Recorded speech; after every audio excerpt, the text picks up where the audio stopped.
Obviously, last night I would say seemed a little more, we'll call it emotional. You've been fired up this whole way. I hope that everybody's been checking out you, Leah, and Craig on the PHNX Coyotes podcast because you've been covering everything well, but also you've been shooting from the hip. How do you feel right now? It's funny because we went to the game last night and there were so many tears, and the fans were amazing, but my tears for this organization are long, long gone. It was anger. Like this is so. We sat there and watched this fan base embrace their team last night. I know it's a tiny rink. I get it. But the feeling is anger because we didn't have to come to that point. There were so many ways to avoid this and this outcome of this team leaving this community, and that's what's sad to me, and that's why I'm angry and I'm frustrated. And Matt alluded a lot to this. It comes down to one guy. It's Alex Morello. It's the ownership group, but the stage was set from owners from 2000 all the way to today. I mean, this has been a long road coming. It's been rumored to be moving how many times since 2000? It just finally came to a head, and the league said, enough. This is enough. This is a joke. Like, let's move on. We can't continue to play here. So it's frustrating. The fans are frustrated. I think hockey could have worked here, and I think it will work again someday. It's just too bad the way it had to go down with this ownership group. Yeah, I feel like the anger for the most part has been properly directed by Coyotes fans, and that's good to see. I mean, last night there was Salt Lake sucks chants, which Yeah, not necessarily great behavior. It's not Salt Lake's fault, no. but anger has been pretty appropriate. What level of percent were you surprised that Alex Morello was not present at the final game last night?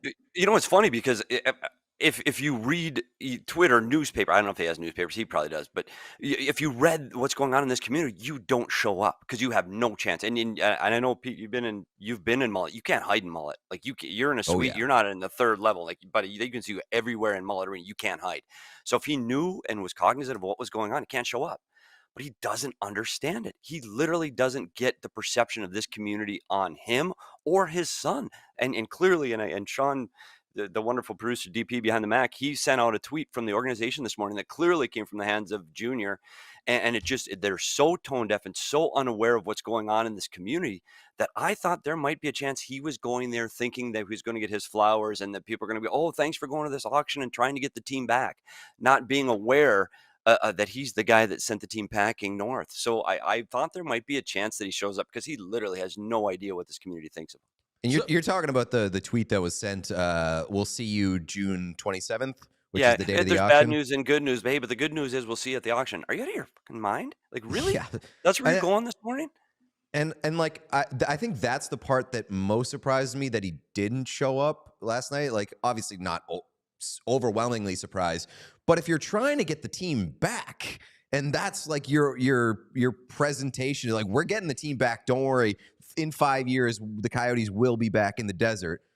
Like, why would he think that anybody in that fan base wants him to be the one owning the team if he's not showing up on the final day of the year?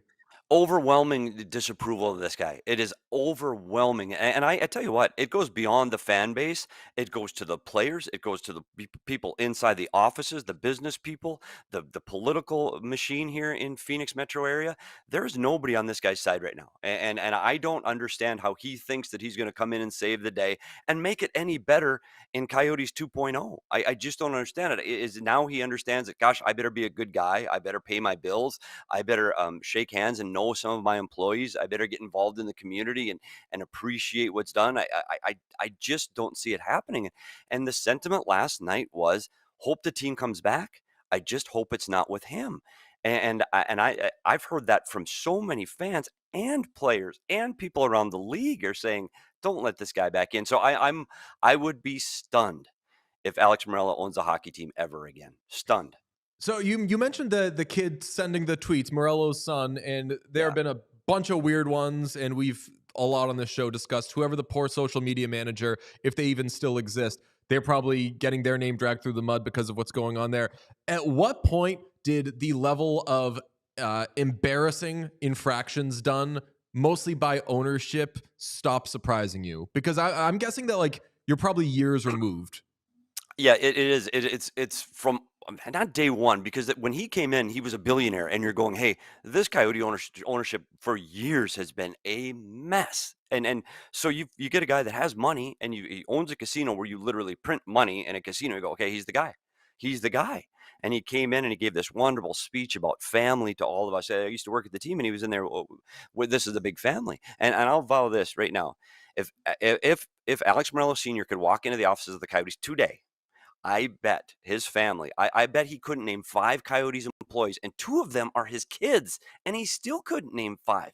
He the level of deceit in this, inside that office building, there is nothing that would surprise me, and we would just laugh because everybody on the outside said, "Who's the social media manager?" Well, they didn't have one. I mean, they did, but they didn't let that person do their jobs correctly. It was Junior. Everything that you see out of that organization on a social basis that you cringed at was Junior. And I think he liked it. I think he liked the clicks. He's from that.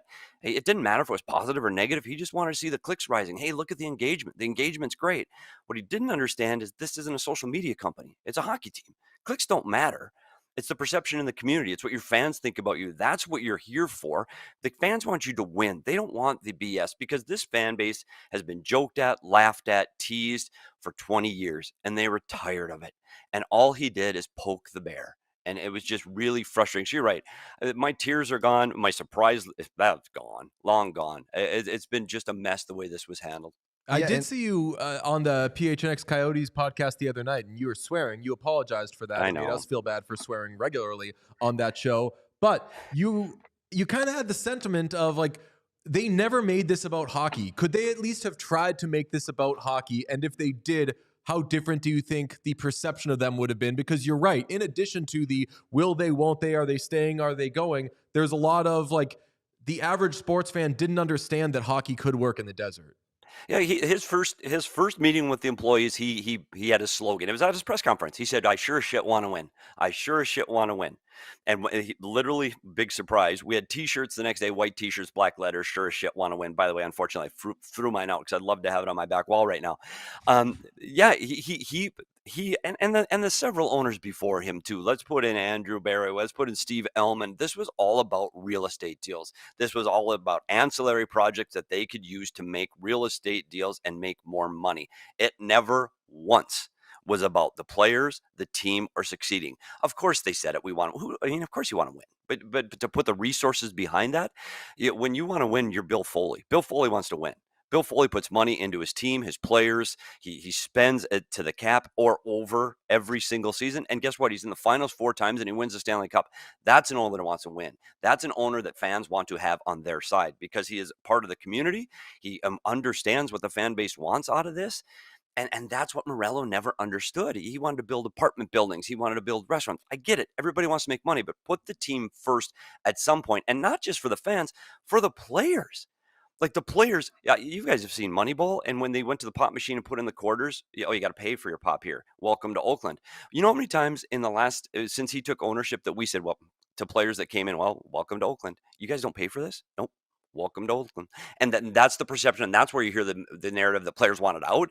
It's because of the way they were treated by the ownership group, and it's really unfortunate. And I do truly hope that he doesn't get the opportunity to do this again. Yeah, and like given that this has been going on for 20 plus years, it is wild to think, and it's true, that on the Coyotes' final day of being an organization for now, like the least embarrassing thing about that organization is the product on the ice. They're not a great team, but that team was very respectable at least. And that's crazy to think about. And seemingly the list of embarrassing things about the organization is endless.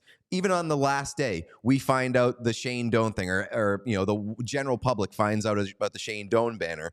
How much more do you expect to come out post existence about how poorly this team was run? It's going to be bad. And if Katie Strang wrote an athletic article a couple of years ago that was devastating to the internal workings of the business side of this organization, and it kind of pulled the curtain back on how Alex Morello treated the employees there, and it was hard on the organization. It's going to be a lot worse. There's more coming. I've talked to 2 national reporters in the last 24 hours. I know Craig Morgan at our outlet is working on a piece that's not going to be very favorable to Miss Morello. And as we all know, if you follow our show, if I have a couple of beers, I'm willing to tell stories that I probably shouldn't tell. And I'm waiting for the ink to dry. And I was there. I mean, I saw some of the poor decisions that were made, and I saw some of the things that made you go, "What in the hell are you guys doing that you don't understand?" So it's going to get much, much worse for him.